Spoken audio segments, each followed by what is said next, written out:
ডিগবৈত জনসাধাৰণে ভংগ কৰিলে লকডাউন আৰক্ষীয়ে জব্দ কৰিলে শতাধিক বাহন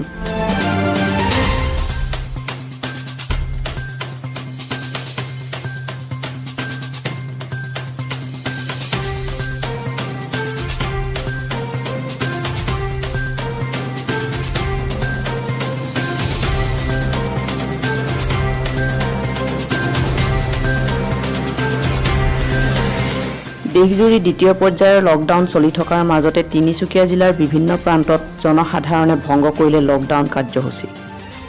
নানা অজুহাত দেখুৱাই বিভিন্নজন ওলাই আহিছে ৰাজপথলৈ কিছু প্ৰান্তত আৰক্ষীয়ে কঠোৰ পদক্ষেপ গ্ৰহণ কৰিছে যদিও ডিগবৈৰ আৰক্ষীৰ হেমাহিৰ বাবে বৃহস্পতিবাৰে পুৱাৰে পৰা লকডাউন অমান্য কৰিছে কিছু সংখ্যক জনতাই আনহাতে লকডাউনৰ সময়ছোৱাত স্কুটি বাইক গাড়ী লৈ ওলাই অহা জনসাধাৰণৰ বাহনসমূহ জব্দ কৰি থানা চৌহদত ৰাখিছে বুলি জানিবলৈ দিয়ে এনেদৰে সাধাৰণ জনতাৰ বাহনসমূহ জব্দ কৰি ৰখা ডিগবৈৰ সচেতন মহলৰ মাজত ব্যাপক প্ৰতিক্ৰিয়াৰ সৃষ্টি হয়